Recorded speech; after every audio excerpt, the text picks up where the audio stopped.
Réussir la dissertation de culture G, c'est une question de méthode. La dissertation de culture générale est une épreuve redoutée le jour du concours. Cependant, c'est un exercice qui ne s'improvise pas. N'oubliez pas que le jour J, votre pire ennemi, c'est l'inspiration.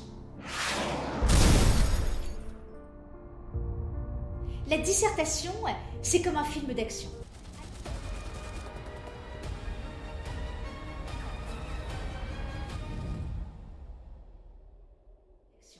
Alors mettez-vous dans la peau d'un metteur en scène, d'un réalisateur de cinéma. Vous allez devoir jouer avec les idées, créer un véritable scénario, dramatiser les enjeux avec des rebondissements, des coups de théâtre et évidemment une fin explosive.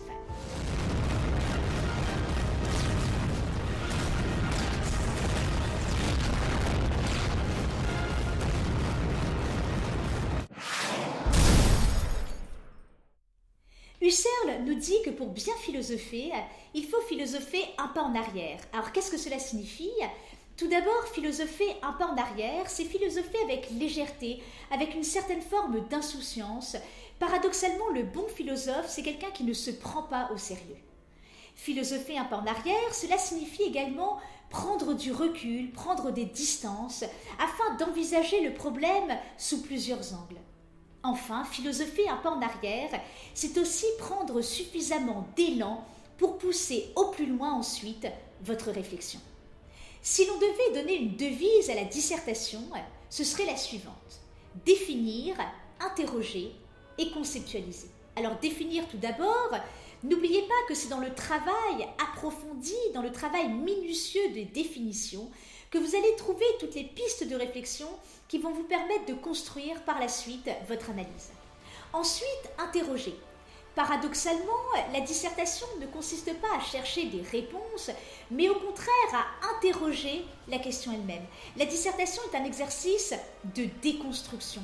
D'ailleurs, Karl Jaspers, dans son introduction à la philosophie, nous dit qu'en philosophie, les questions sont souvent plus essentielles que les réponses. Ensuite, conceptualiser. Un bon ouvrier, c'est quelqu'un qui a des bons outils. On peut dire exactement la même chose pour le philosophe. Alors, quels sont les outils du philosophe ? Les outils du philosophe, ce sont précisément les concepts, c'est-à-dire ces notions qui vont porter vos idées. Comment aborder le sujet le jour du concours ? Tout d'abord, acceptez le sujet tel qu'il est avec sérénité, n'ayez aucun espoir et surtout acceptez d'être déstabilisé. L'inspiration, c'est votre pire ennemi. Maîtriser les méthodes d'analyse, c'est mettre toutes les chances de votre côté. La dissertation, c'est un peu comme un roman policier. Vous êtes dans la peau d'un détective privé, le sujet c'est votre scène de crime et vous allez devoir faire parler les indices. Quels sont les indices ? Ce sont justement les termes du sujet. Le travail préparatoire est absolument fondamental le jour du concours. N'oubliez pas que la construction du plan, c'est l'aboutissement de votre réflexion et non le point de départ.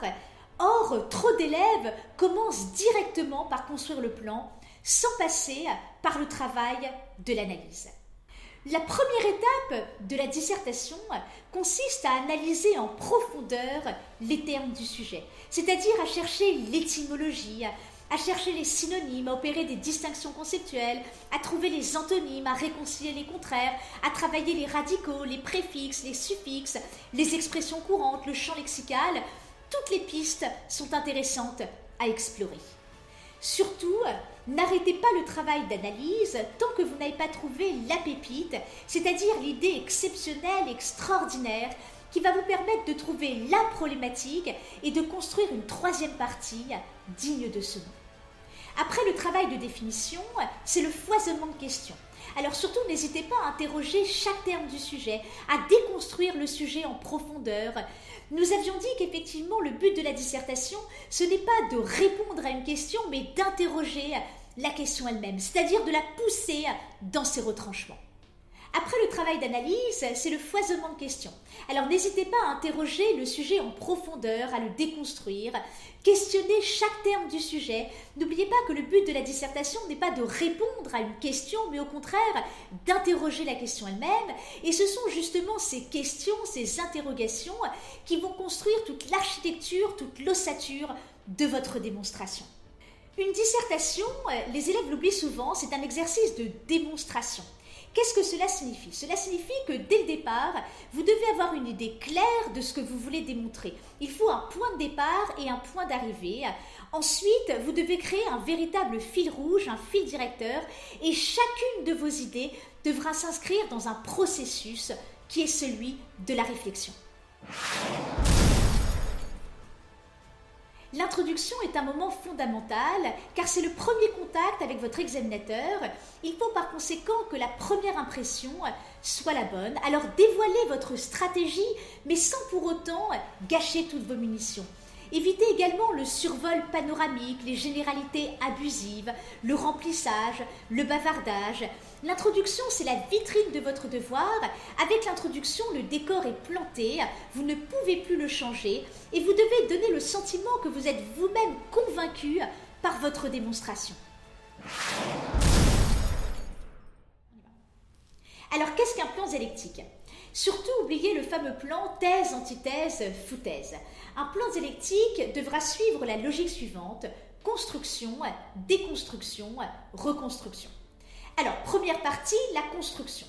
Vous allez devoir interroger en profondeur les présupposés du sujet, c'est-à-dire remonter en amont avant d'envisager la doxa, l'opinion la plus évidente. Dans la deuxième partie, vous allez devoir vous livrer à une déconstruction de la doxa. Envisager ses limites, la pousser dans les retranchements. Cette partie ressemble un peu à ce qu'on appelle l'ironie socratique. Enfin, dans la troisième partie, vous allez devoir dépasser la doxa. La troisième partie doit être forte. La troisième partie, c'est une idée explosive, un véritable feu d'artifice. Il faut montrer que vous avez compris en profondeur les enjeux du sujet, mais que vous êtes capable aussi d'en proposer une vision originale qui sort des sentiers battus. Alors le jour du concours, n'hésitez pas à dramatiser les enjeux, à donner du relief à votre devoir et surtout à éviter la platitude. Et c'est pour cette raison que les introductions partielles, les conclusions partielles, les questions de transition sont fondamentales. Ce sont les articulations de votre devoir. Les parties doivent fonctionner entre elles, doivent être liées entre elles comme les rouages d'une montre. Comment rédiger un paragraphe de dissertation? Au début de votre paragraphe, vous devez absolument soigner l'accroche. Dans cette accroche, vous devrez annoncer votre idée à l'aide d'un concept, tout en reliant votre idée non seulement au sujet, mais à un travail de définition d'un des termes du sujet. C'est à partir du moment où vous partez de la définition d'un des termes du sujet que vous pourrez donner une légitimité à votre idée. Ensuite, vous devez démontrer en profondeur votre idée. Évitez les assertions, le zapping, la juxtaposition d'idées toutes faites. Vous devez argumenter, disserter, c'est démontrer, disserter, c'est argumenter et apporter des éléments de preuve significatifs. C'est la raison pour laquelle vous allez devoir vous appuyer sur des concepts. Les concepts sont essentiels. Pour quelle raison? Parce que d'abord, ils vont permettre d'assurer l'unité de votre paragraphe, de donner également une matière pour rédiger et de faciliter par la suite l'introduction des exemples. Le concept, c'est comme un médiateur entre vous et l'examinateur. Le concept, c'est l'outil par lequel vous allez pouvoir transmettre votre pensée. Jean Kelevitch nous dit que la philosophie est une entremetteuse. Alors surtout, n'hésitez pas à opérer des rapprochements audacieux entre des auteurs, des références, des exemples divers et variés. Un bon exemple vaut par sa puissance illustrative. Cependant, n'oubliez pas qu'un exemple, ce n'est pas une fin en soi, mais un moyen en vue d'une fin qui est de nourrir et d'illustrer votre analyse. Par conséquent, vous devez argumenter en profondeur avant d'illustrer par un exemple. L'exemple est là pour nourrir votre réflexion, l'illustrer et surtout pas pour s'y substituer. Bien disserter, c'est aussi être capable de conclure, c'est-à-dire d'apporter une réponse claire, une solution face aux problèmes posés. Le développement, c'est le moment de la réflexion, de l'interrogation. La conclusion, c'est le moment de l'engagement et de la conviction. Je voudrais terminer par ces quelques mots d'Emmanuel Levinas. Lévinas dit que le but de l'écriture, ce n'est pas seulement de produire la pensée, mais surtout de l'accomplir. N'oubliez pas que l'écriture philosophique n'est pas seulement un élan de la pensée, mais aussi un élan du cœur, un élan éthique vers l'autre.